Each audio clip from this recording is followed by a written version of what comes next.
Hey guys, so this weekend I attended the Ottawa Riftbound Showdown hosted by Face to Face, and I got 10th place. I was the best of Draven at the Showdown, and I won my very own plated metal Draven card. It's very nice, it's very beautiful. Obviously, it's not the actual best of, it's just the prize wall metal card version. Sorry, prize wall plated version, but you know, a nice little card to add to my collection, and really happy to have one. So I thought it'd be nice, since this tournament was not streamed, other than a little bit of the finals, to kind of go over the list that I had, and give kind of my explanation for why each card was inside the list, and my thoughts on Draven in the metagame and his matchups, and then kind of the games that I played and kind of how those went. So obviously we have Draven Glorious Executioner as our legend, plus 6 Fury runes and 6 Chaos runes. There's a lot of power costs for both, so you want to have like roughly even split, since you're not really biasing yourself towards either of the other ones. You might see my battlefields there a little bit spicy. I have Grove of the Godwillow, Starspring, and Treasure Hoard. So the plan with this deck is Starspring blind, Grove of the Godwillow when I'm going first, and then Treasure Hoard when I'm going second.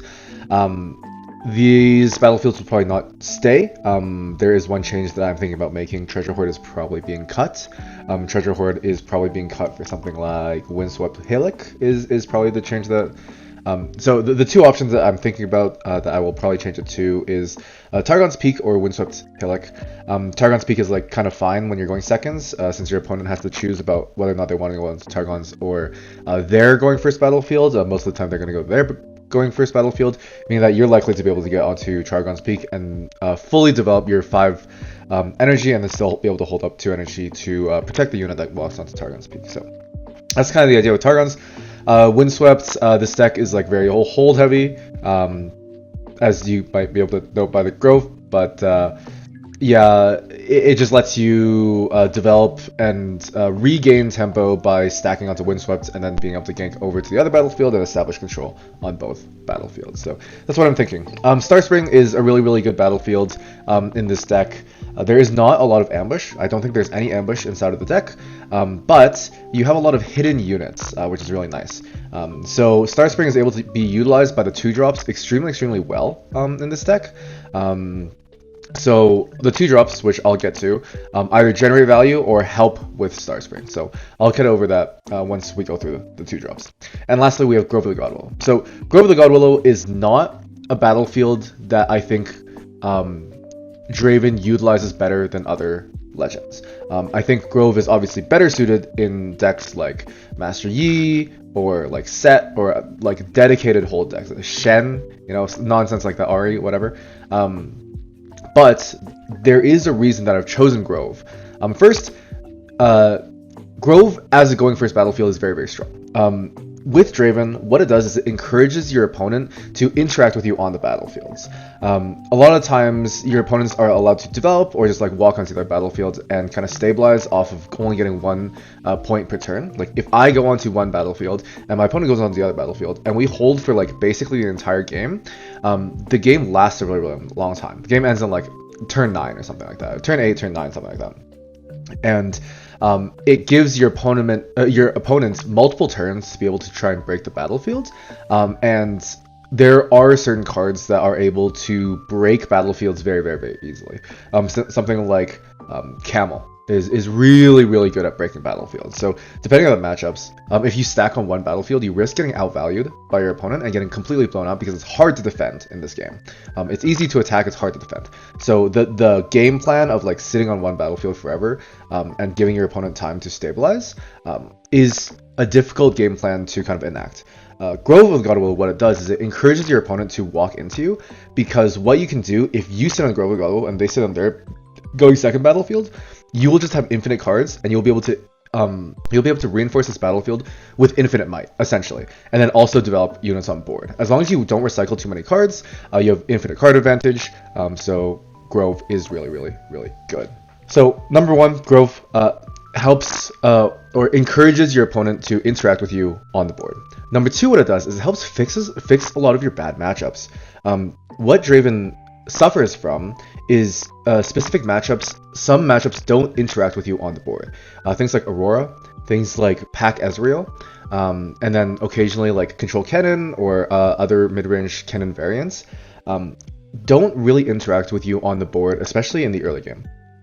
And what happens in these matchups is Draven runs out of cards, and then your opponent is able to slowly chip away at Draven's card economy by using things like, Watcher Bellows or Bewitching Spear or just Elder Dragon killing 3 units or something like that, right? So in these types of scenarios, I like to go Grove Blind to be able to utilize my sideboard strategies for games 2 and 3.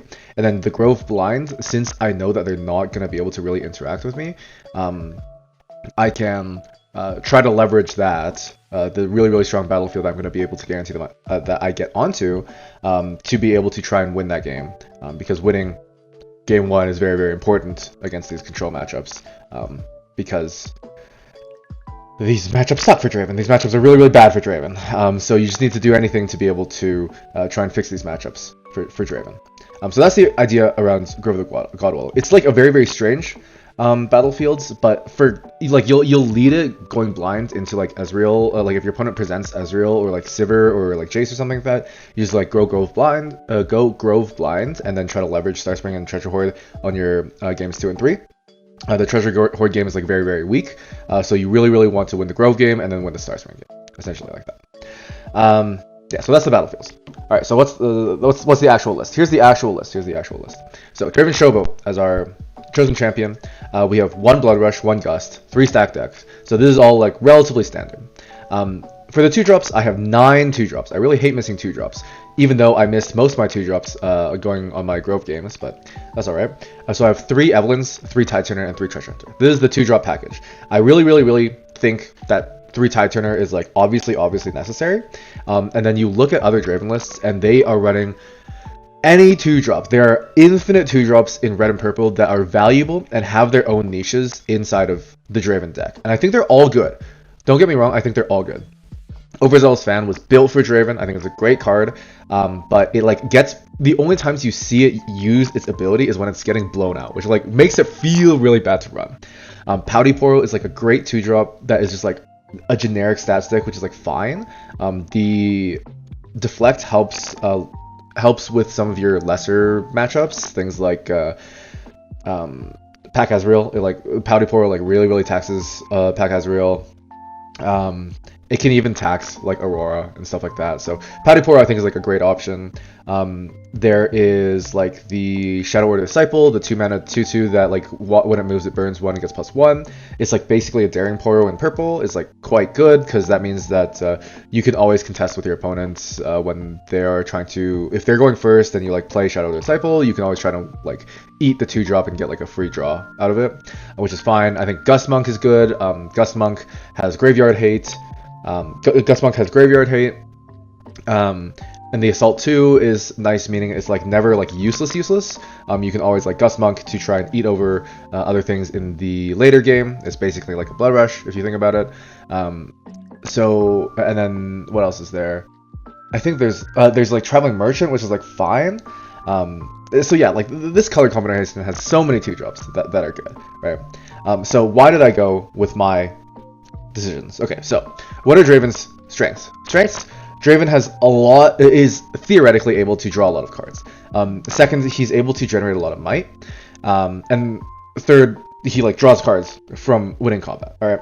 So what stops Draven from being able to leverage his game plan very often? Number 1, your opponent is not interacting with you on the board, so you're not able to draw cards.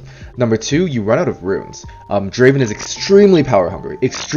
Might be one of the most power hungry decks in the entire game, barring like orange-yellow decks like Set and Best and stuff like that. Other than that, Draven's deck is like the most power hungry deck in the entire metagame.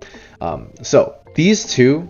So if we assume that Tide Turner is already a given in this matchup, or like in this deck, because Tide Turner is like that good, how do we help mitigate these or make them better for our deck, essentially? So how do we not run out of runes? Well, we have Treasure Hunter and we have Starspring. So what I can do is generate a ton of gold off of Starspring. This means that like I've had turn 1 Treasure Hunter, turn 2 walk on the Star Spring, play 2-drop, play Hopeful, walk move the Treasure Hunter back to base. I'm starting off the game with 2 gold, and I didn't spend any on turn 1. And I have Hopeful on Star Spring, very, very happy.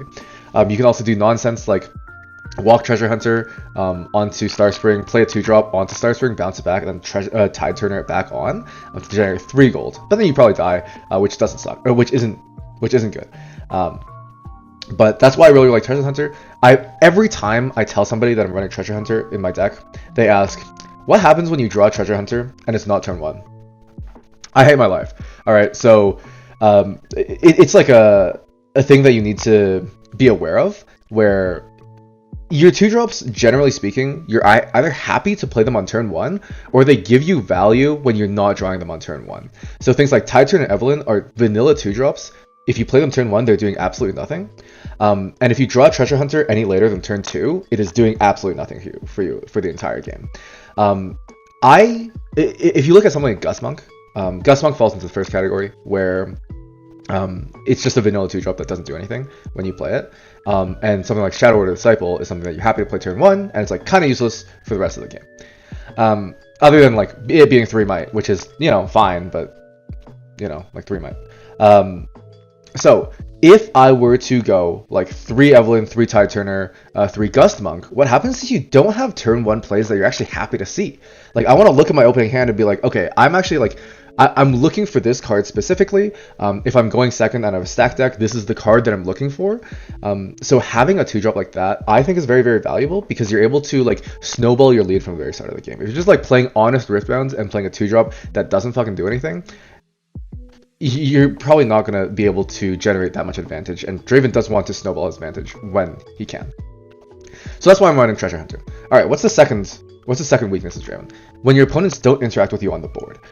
They're developing units in base, getting ready to break your battlefields, they're just playing control, stuff like that. So Evelyn helps to force combats. It's a charm, so it's removal. You can pull things that matter. So you can pull Aspiring Researchers, you can pull Lux, you can pull any of Master Yi's units really, really well. You can pull like Ezreal's, Kennen, stuff like that. Especially 3 might units like really, really get eaten by Evelyn, since most of the units that you're developing are 4 might.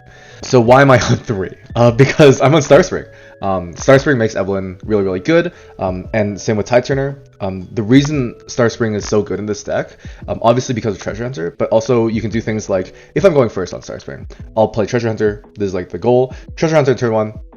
Walk onto Star Spring, make a gold, play Vex on top of it, bounce the Treasure Hunter back, hide an Evelyn or a Tide Turner on there. Ideally a Tide Turner, but there's some times where Evelyn's actually better. And then your opponent only has a 2-drop that they're working with. So a lot of times they'll walk in and to try and kill the Vex, and then they will overcommit some type of resource. Things like a big combat trick, a big shrink. A shrink is really nice, especially against Diana. She'll do something like, walk in, smokescreen. I just recycled 2 runes because I have deflect. Okay, once they've committed this combat trick, you can reaction speed reveal your unit, and then Star Spring essentially have a flash that you paid for. Instead of paying 2 energy for it, you're paying a power with your unit. If you have something like Tide Turner hidden, you can change places with the Treasure Hunter so that your Vex and your Treasure Hunter move back to base. Treasure Hunter generates you another gold and dies. Treasure Hunter dying, you've generated 3 gold at this point? You're fine. You're happy. You've cashed out the Treasure Hunter for all it's worth. You're happy, and now you get to play the game. Your opponent has invested a lot of their tricks, potentially paying deflect. And then you have 2 units to be able to double conquer the next turn, and then hopefully eat over their unit with Vex because it's a 2-drop. And then you're up a card, you're up to 3 points, and your opponent has lost their unit. So that's kind of the idea with Treasure Hunter and Tide Turner. So these are the 2-drops that I've played. I like 9. When I was running a Zir last set, I was on 11. Like, everyone plays 8, and I think 8 is fine. But I don't like missing my turn 1 play, to be honest. So there you go. Next we have Spinning Axe. Obviously we have 2 Falling Stars. Obviously this card's broken. We have 2 Rebukes. So you'll see 2 Rebuke, 1 Starcrossed. The problem with Starcrossed, okay. Starcrossed is an insanely good card. Obviously, it is terrorizing the meta and is extremely, extremely good. Why am I on 1 Starcrossed and 2 Rebuke? First of all, Star-Crossed gets defied. I don't like getting defied. Look at the rest of my list. What other cards get defied in my list? Blood Rush, sure, 1 target. Gust, okay, I'm paying 1 mana and you're paying 1 and a power. That's fine. I'm fine with that. And then Stack Deck. As the player with Defy, are you defying any of these cards? You'll defy Blood Rush, sure. Yeah, you'll defy Blood Rush. Are you really going to defy Gust or Stack Deck? Very, very few of the times are you actually happy to be defying this. Star-Crossed, are you happy to defy Star-Crossed? Oh my god, of course you're happy to defy Star-Crossed. I would love to defy Star-Crossed. Okay, you can also defy Up from the Deep, but you can flow Up from the Deep, so it doesn't really matter. So I really hate getting defied. This deck was like somewhat built to beat defy decks, so I was working on this deck in Unleashed, and in Unleashed I had basically 0 cards other than Blood Rush that you were happy to defy. So I added 1 Star-Crossed. Okay. So Star-Crossed gets defied. That's the first problem. The second problem with Draven, with Star-Crossed, is the way Draven wins is he generates a lot of might. You generate bodies on board, you generate might on board, and you just fist fight your opponent. The problem with Star-Crossed is when you're bouncing a thing to your hand is a real cost. It's an actual real cost. Unlike, you play Fizz, you Star-Cross it back. It's not a real cost. This thing's broken. But yes, bouncing something back is a real cost. Best case scenario with Star-Crossed in Draven is you're bouncing Evelyn, Tide Turner, Treasure Hunter, so one of your 2 drops, or a Tentacle. And these are all like fine. But Evelyn has backline, so she's actually relevant in combats. So you can do Tide Turner and you're happy. Treasure Hunter's worse than Tide Turner because Tide Turner in your hand actually does something. Treasure Hunter in your hand does nothing. And then Tentacles, you're killing the Tentacle. So Star-Crossed is like, the return to your hand is actually a real cost, which you need to be aware of, and that's why I'm on 1 Star-Crossed. Rebuke in this metagame is really, really good. Nobody's running Not So Fast. There's very few Not So Fast. The only thing Rebuke loses to is Camel, but let's be honest, most things in Riftbound loses to Camel, so it's fine. Rebuke's really, really good. It's really, really expensive, and that's why I'm Treasure Hunter. Alright, so Switcheroo, I have 1 Switcheroo. I think going up is kind of reasonable, but there's a lot of times where Switcheroo really sucks. You don't really love to hardcast Switcheroo because you're hardcasting Switcheroo, it's so expensive. It's the same price of Rebuke, but it's vulnerable to getting blown out so many other ways. Let me just Switcheroo my Tentacle and your 8 my unit and get gusted, and then I lose the game, right? I'm gonna Switcheroo, and then after the Switcheroo, you're gonna walk a 5 might unit onto my 4 might unit. I'm gonna Switcheroo it, and then you're gonna give it +2, and I lose the combat anyways. So Switcheroo is really, really risky. But I have so many all my hidden cards other than Switcheroo are units. So having Switcheroo to be able to threaten, oh, I'm gonna put a Tentacle on here and switch and put a guy under here. You're forced to respect it, right? If I have a lone Tide Turner on the board with the hidden card, you're gonna be okay, it's probably a Switcheroo, right? And then I can oh, it's actually an Evelyn. I put Draven on top and Evelyn you the next turn or something like that, right? So having Switcheroo, forcing them to respect it is something really, really important. And Switcheroo has good synergy with Treasure Hunter, with Tentacles, and with Shadow Clones. So Switcheroo's good. 1 Rek'Sai Breacher. Rek'Sai Breacher you'll see in basically every Draven list. This card's a vanilla 3/3 that attacks his 4 might, so he's kind of Noxus hopeful in a little bit of a way. And then he has Accelerate, which is relevant. There's a lot of times where I've had many games where I'm at 9 runes and I need to double Accelerate. So all Rek'Sai Kaisa or Rek'Sai Darius. Otherwise, you don't have an Accelerate at 4 mana. All your Accelerates at 5 mana. So you can't threaten double Conquer at 9 runes. Secondly, what you can do is Rek'Sai is on board. At 10 mana, you can Accelerate Rek'Sai, Accelerate Draven from your Champion Zone, which is 14 might if you're at 7 points, which is very, very good. So the Draven walks into the bigger battlefield and eats them all because he's 10 might. Rek'Sai walks into the smaller battlefield, probably eats whatever's on there because he's 4 might. Your opponent can't, put that much might onto the board. So the Accelerate from Rek'Sai is very relevant. If you just develop Rek'Sai in base and he survives, you can just Accelerate Draven from the Champ Zone for 6 and 2 power and walk in. Pretty good. I have 2 Up from the Deep. Up from the Deep has turned out to be one of the best cards in Vendetta period, but still very, very good in Draven as well. Going second, playing Up from the Deep is quite nice. You can threaten the double conquer to speed up the game if you need to. And Up from the Deep, incidentally, is fantastic for Draven in other decks, because I eat the Tentacles and I get to draw cards. So I'm a Draven player. I'm very, very happy for Up from the Deep to be in the meta. The Up from the Deep Draven mirror is always very funny because you're running Tentacles at each other. And then everyone has 10 cards in their hand. And so, yeah. We have 1 star cost. We talked about this already. 3 Kaisen Survivor. Kaisen Survivor is like pretty good. Obviously, drawing 2 cards when you conquer, very, very, very good. And it helps against matchups where your opponents are not interacting with you on the board. Kaisen's still able to draw you a card, even though you're not winning combat, to be able to kind of refund you a little bit. Nox is Hopeful. Obviously, you're running 3 stack decks, so you might as well run 3 Hopeful. 2 Vex Apathetic. Vex Apathetic is very, very good in this list. I was on 3 at the end of Unleashed. I am a little bit tempted to go back to 3 because of how good Rengar is in this meta. But it like kind of loses to Rek'Sai. And it's like not that great into a lot of other decks. A lot of times it's like a vanilla 4/4, but like vanilla 4/4 with Deflect, with like upside on top of it is pretty good. Pretty good. So I'm like thinking about going back to up to 3, so we'll see. 2 Zed, without a sound, purple Zed. This card is like kind of okay. I'm thinking about cutting 1. I think one of the changes I'm making after this event is cutting 1 Zed for 1 like Cleave Blood Rush type of effect. I was finding in a lot of my games I had a little bit too much top end in my hand, and a little bit not enough tricks in my deck. So I'm probably going to slightly adjust the weighting of my deck to have a little bit more combat tricky, something like 1 Blood Rush, 1 Cleave, or 2 Blood Rush, and then 1 Zed. 2 Darius. Darius is really, really, really good. It's really risky to go up to 3 Darius because a lot of times you don't actually want to see 2 Dariuses in your hand. Darius is like really, really expensive, and it's hard a lot of the time to get to 10 runes as Darius, or as Draven, so you can't like Darius. If you don't have Treasure Hunter, you're not getting to 10 runes. Treasure Hunter is the only thing that lets you get to 10 runes. And then we have 1 Ferris Spawner. Ferris Spawner into not purple decks is the best card in your entire deck. Ferris Spawner into purple decks is the worst card in your entire deck.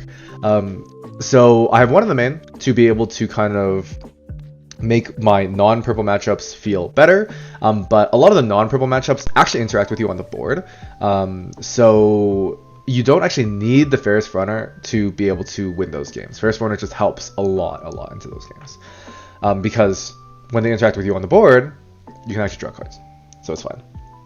Alright, so what's my sideboard? My sideboard sucks. Don't look at my sideboard. So I have 1 Gust. Gust actually goes in quite often. It's very, very, very, very good into the Dyna deck because they don't have ways to buff their units other than like Ravenbloom and like Abandon Hall and stuff like that. So they'll do something, they'll like stack a battlefield, they'll walk on, moonfall the battlefield, and just like try to eat everything there. And I'll just say like Gust. And then I eat their unit. Well, unit goes back to their hands, so they have to redevelop it. I ate a moonfall, and I draw a card. Feels very good. So Gust is very, very good. Abandon, I think it's like kind of reasonable to go up to 2, but it's like kind of hard to fit counter spells into the main deck and the sideboard. There's some stuff that Abandon is really good for. Falling Star, abandoning Falling Star feels really, really good. You can abandon Punch First. Abandoning Punch First is like kind of reasonable actually, because sometimes they just like actually don't have enough orange runes to be able to pay for second Punch First, which is kind of nice. A lot of times that might win you the game. The problem with Abandon in Punch First is the deck that you're worried most about Punch First on is Master Yi, and he has Defy. So, and they're probably going to keep Defy because everyone keeps Defy. Defy is such a good card. So, and then Abandon is good for like Progress Day into the Lux matchup, and then it's good into Singularity in like other blue decks as well, and then like obviously Time Warp and stuff like that. So Abandon I personally like more than Hard Bargain. A lot of the times Abandon's better. You can do funny things like against Mel. If you Falling Star them and they try to rebuttal you, you can abandon the Falling Star back to your hand, and then the rebuttal doesn't do anything, which is just hilarious. So there's that upside as well. And then the Predict over Hard Bargain is nice as well. This deck can play a little bit faster, so the Abandon returning to their hands helps, and it gives you time to actually have enough runes to be able to respond to whatever they're doing. So if they're trying to Singularity you can like hold up 2 Spinning Axes next turn to be able to play around Singularity, right? Like they'll Singularity 4x4 might, I'll Spinning Axe 1, and they'll like stupefy the one that survives, and you Spinning Axe the second time, and they lose the game. 2 Brittle Steel. Brittle Steel is good. I was never like super happy to put it in, I'm going to be honest. I think this is going to 1 Brittle Steel, 1 Thermo Beam, to be honest. A lot of the decks that I was putting in Brittle Steel, I actually only put 1 in because I didn't really like it. It looks like salvage. when you read it the first time, it looks a lot like Salvage. It's a lot worse than Salvage. Flow is like situationally better than drawing a card, but generally speaking, drawing a card from Salvage is better. And Salvage is at action speed, and Bill of Steel is not at action speed. And action speed gear removal is so much better than slow gear removal. So I think one Bill of Steel, one Thermal Beam. A lot of the decks I want to put Bill of Steel in, I only put one in. And then the decks that I really want to put two Bill of Steels in, Thermal Beam is a lot better.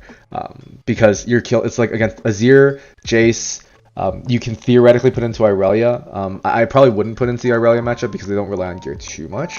But like Aurora, you're like kind of happy. You're like kind of okay. Aurora might be the only matchup where you like want to have two Bill of Steels and not Bill of Steel Thermal Beam.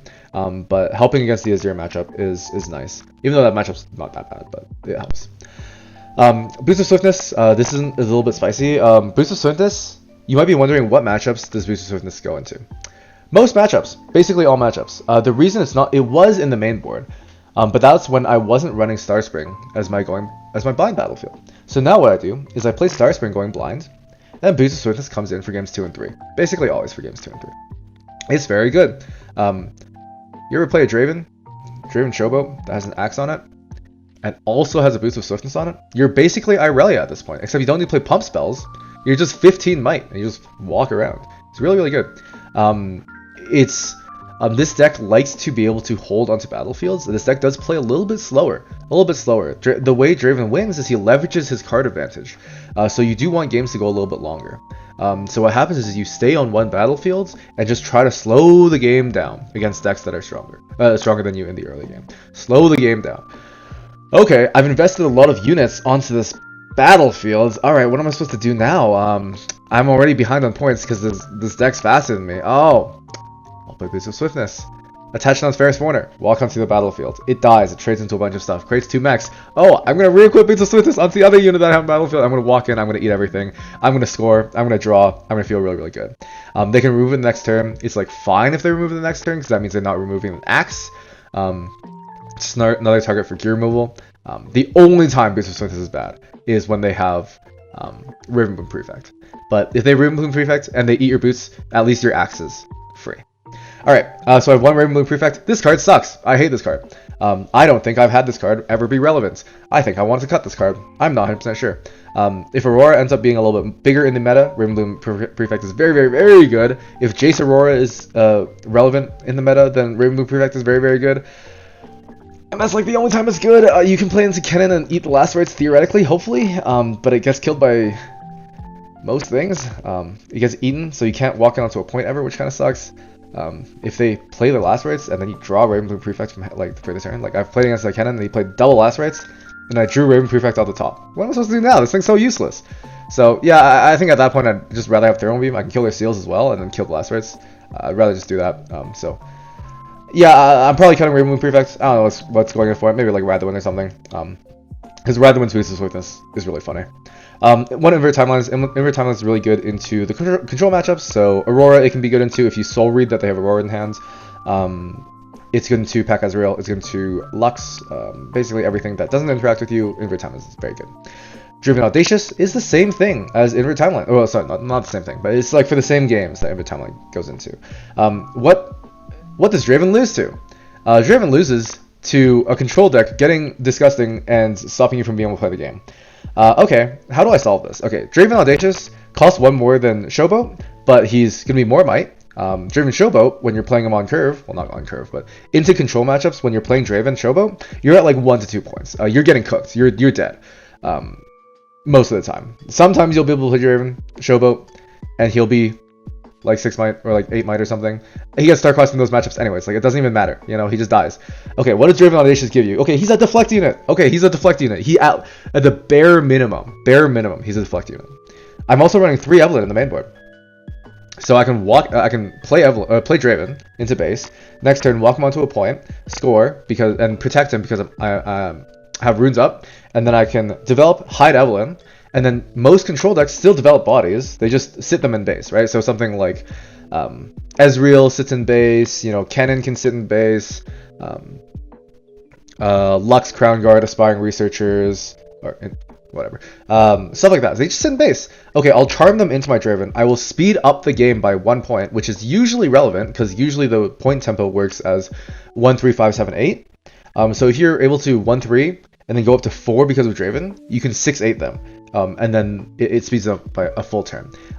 Back when Aspirin's Climb was relevant, I was able to get 2 points off of Audacious. So I went 1, 3, 4, 6, 7, 9. So I sped up the game by an entire turn cycle, and it was extremely relevant. Draven Audacious with 2 axes on it is almost unremovable unless it's getting bounced. But it getting bounced means that your other units aren't getting bounced, and they have to pay a bunch of power to be able to bounce Draven Audacious. And the axes don't really do anything proactively. So if they did anything when you played them, then they did their thing. You know, if they get bounced, like whatever, it's fine. Fast Foreigner goes into the matchups that aren't purple, and it's the best card in your entire deck. It's difficult to run 3 because sometimes you just draw all 3 and you hate your life.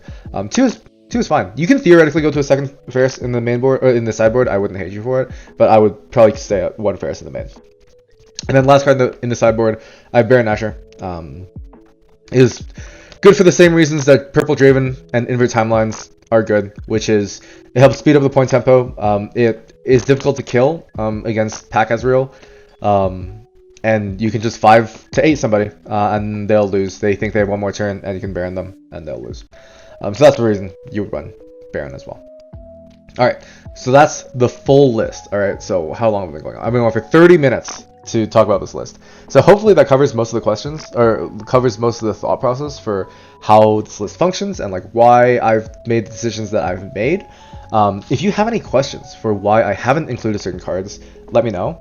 But yeah, so like what changes am I going to make? Okay, so Treasure Hoard. Treasure Hoard is probably getting turned into Targon's Peak. I'm like 80% certain it's going to be Targon's Peak, and like 20% certain that it's going to be Windswept Hillock. Probably going to be Targon's Peak. We'll see how many times I get cooked by running Targons going second. We'll see. Alright, what else is getting cut? Zed is getting cut. Zed is probably turning into like a Cleave Blood Rush. Or it could theoretically be a Gust. But Gust is like kind of just okay in a lot of matchups. It's like not that good into Cannon. It's really good to Diana, but you already have a good Diana matchup, so it doesn't really matter. And then the Cleaves make the Darius feel better as well. Probably going to be Zed for a Blood Rush. And then I'm like pretty happy with where the list stands. Other options, things like Purple Pike are kind of reasonable. You can theoretically cut a Purple Pike or cut a Treasure Hunter for Purple Pike, but I think it's bad. I think Kha'Zix is pretty bad as well. What else? I've seen a lot of Blighted Battle Axe. I'm not a big fan of Blighted Battle Axe. Blighted Battle Axe like helps your deck against decks that are faster than you, but it kind of is a complete liability into any deck that is slower than you. Any deck that's slower than you just eats you, man. Just eats you. And like you recycling all these runes for Battle Axe, oh my Jesus Christ. Okay, so we're looking at Battle Axe is 5 and 2 power, which is the cost of Thermal Beam. 5 and 2 power to equip this thing. It gives you +4, or it can pay 2 and a power for Spinning Axe, and then have 3 more energy, and then I don't have to worry about my unit killing itself, because I wasn't able to conquer with it that turn. So it's like only good on your Forge of the Fluff game. Forge of the Fluff is like fine. It's like fine, but you have to walk onto it. You have to play Battle Axe, equip it onto a unit, so you're paying 5 and 2 power, walking onto a Forge, re-equipping onto other units so they can walk onto the other battlefield. Pray you don't lose control of Forge, or else the unit that's on the other battlefield is going to die your next turn. I don't know. I'm not a big fan of Blighted Battle Axe. You can run it. It's really good for like the tentacles, because your tentacles can go to 5, and that eats most units in the game. I'm not a big fan, though. I'm not a big fan. Yeah, okay. So that's enough about the deck. That's enough about the deck. How do I feel about Draven in this metagame? I think Draven's fine. Draven's fine. He's just fine. I think he's like a little bit fraudulent. I don't think he's actually that good. He has a lot of good matchups. His Irelia matchup's pretty good. Even though the stats say otherwise. Up from the Deep really helps solve that matchup. As long as you can like resolve one Up from the Deep in the early game, you're like kind of chilling. One of the problems that Draven had into the Irelia matchup before is you don't have a lot of disposable bodies. So what happens is Irelia just eats all your bodies and eventually just run out of bodies in your base. And then Irelia is able to, you're like not able to generate enough might in your base to be able to fully contest Irelia on the turns that actually matters.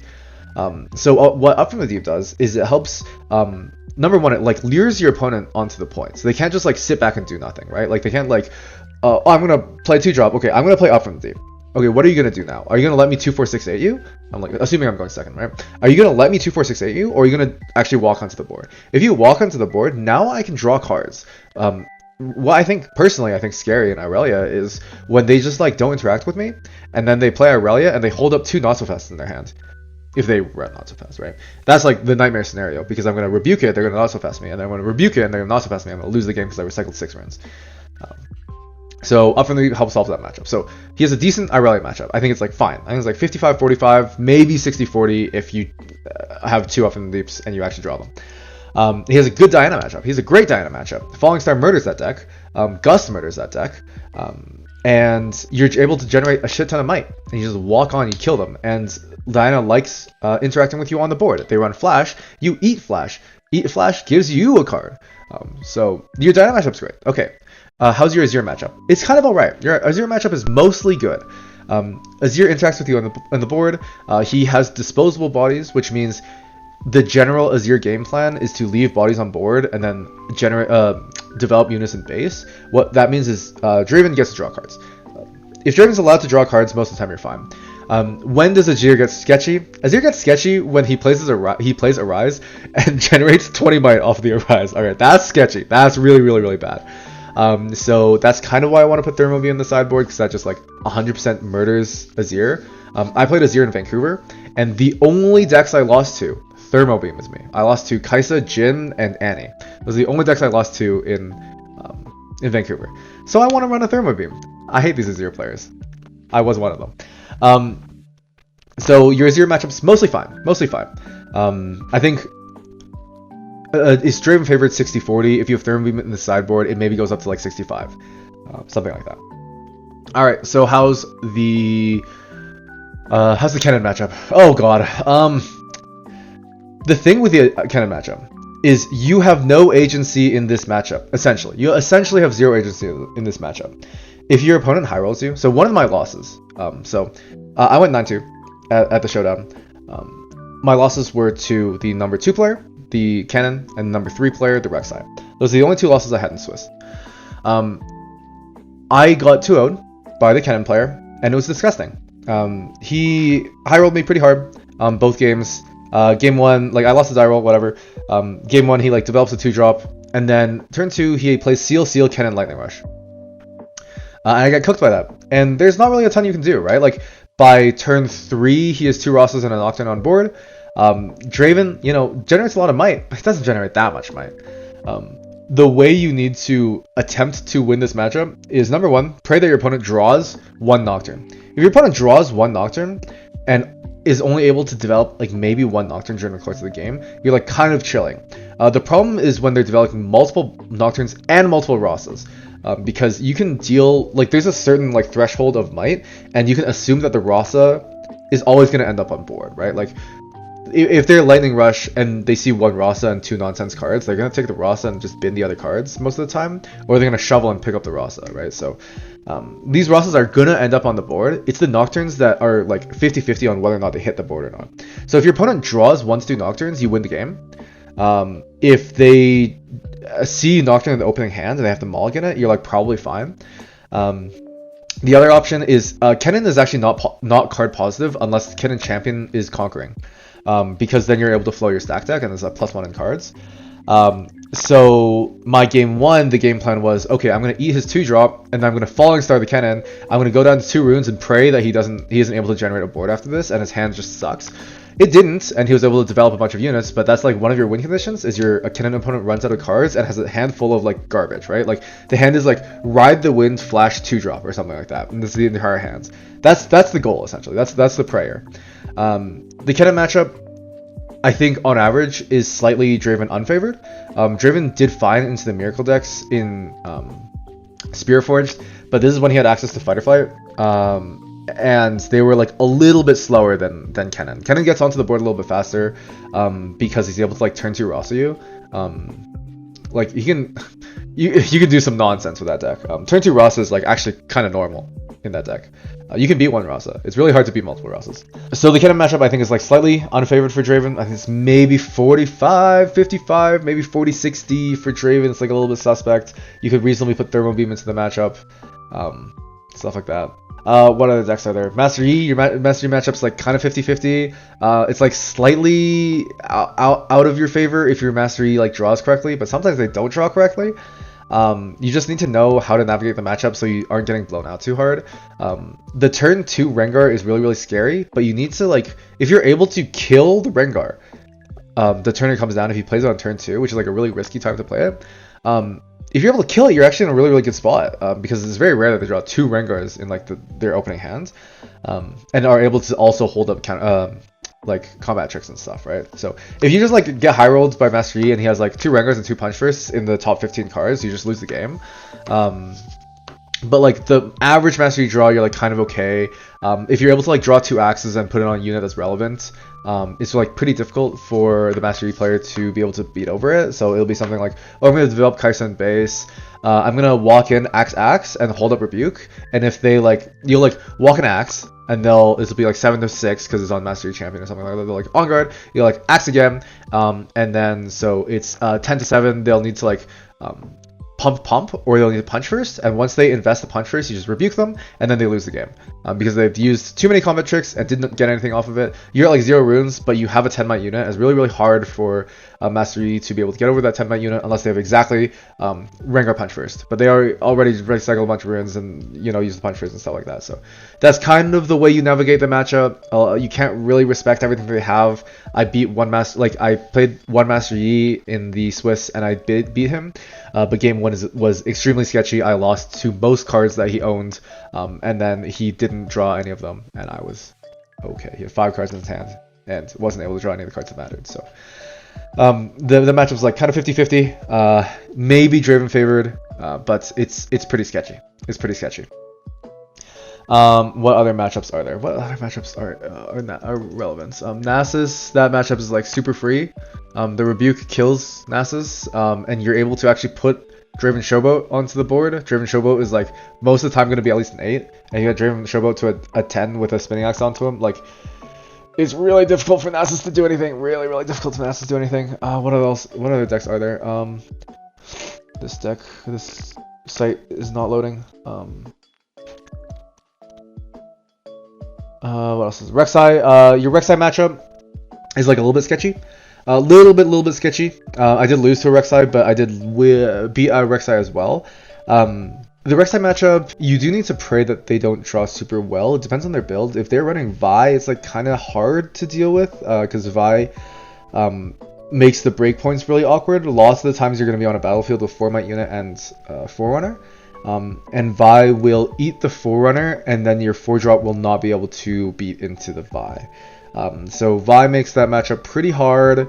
Call of the Week can be difficult in that matchup if you don't draw up from the deep. And then the Falling Stars can be kind of rough. Abandon is like surprisingly good into this deck because Rek'Sai doesn't usually have like a ton of runes to work with. If they're Falling Starring you and you get to abandon it, you're like probably in pretty good shape. Even if they recast it, recycling 4 is like so much that Rek'Sai might not be able to get over it. The thing that you want to make sure is that if you can stop the Rek'Sai from conquering onto a battlefield for like 1 turn, you can stabilize.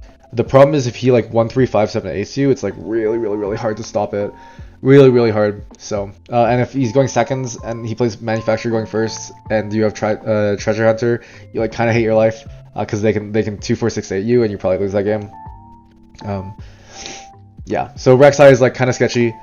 It's probably 50-50, roughly 50-50. The more foreigners you have, the easier that matchup gets, and the fewer good cards they draw, like the less likely they get. Like one of the game I lost, game 3 of my Rek'Sai game, he revealed Under Titan turn 2, and then revealed Under Titan turn 3, and then had a 3rd Under Titan in hand to be able to beat me on the last turn. So sometimes you get high rolled like that, and that's fine. And he also like had Vi for the Fairest Foreigner and Falling Star on the same turn to kill the Max. So that game was like a little bit unlucky. He did like kind of high roll me in that game. But that is one of the ways you lose, right? Like sometimes they just hit the cards that they need to, and you just lose the game. So, yeah, no, it's sketchy, right? Probably 50-50, maybe slightly Draven favored, but you need to navigate the matchup with the awareness that you need to slow the game down. Draven sits in the middle. He doesn't like he was a deck that didn't run Arena's Greatest or Aspirant's Climb because against the fast decks, you want to slow the game down, and into the slow decks, you want to speed the game up. So Draven kind of exists in the middle ground. So when you need to be aware of when you need to try and speed the game up and when you want to slow it down. I guess I'll talk about the Rengar matchup, the Prismat matchup. I think I've played this matchup a couple times. It's like a little bit Rengar favored. I know Rengar engages with you on the board, but number one, you're playing Starspring, and Rengar abuses Starspring way better than you, so you get kind of eaten on that game. So you want to match. Ideally, you would want to match the Starspring game with their Starspring game, but if they open Fey Folk, you are guaranteed to lose that game. Because they're going to Fey Folk, they're going to walk in middle of you, move the Fey Folk back. Next turn, they're going to walk onto the other battlefield, and then Rengar you, and then you're going to die. So the unfortunate thing with Rengar is the might break points make it so that it's really difficult to trade with them when they attack into you, meaning they eat all your units, and then you have to beat over their units the old-fashioned way, and they just are able to be more efficient than you. And then Rebuke is like fine, but Thrill of Hunt exists, and Punch First exists. So if they draw like 2 copies of Punch First, you probably lose the game. Yeah, First Foreigner is really your saving grace in this matchup, and then Driven Showboat is your saving grace in this matchup. So that's kind of how it is. What else is there? I think that's most of the relevant matchups. I did not play against Mel. I did not play against Jace, so I don't really have a great way to talk about them. But yeah, so that's all the relevant matchups. I hope you learned something. Make sure you let me know if there's any other questions you want to have answered. I'm like probably gonna keep playing Draven in the future, but yeah, we'll see. All right, thanks for watching. Bye bye.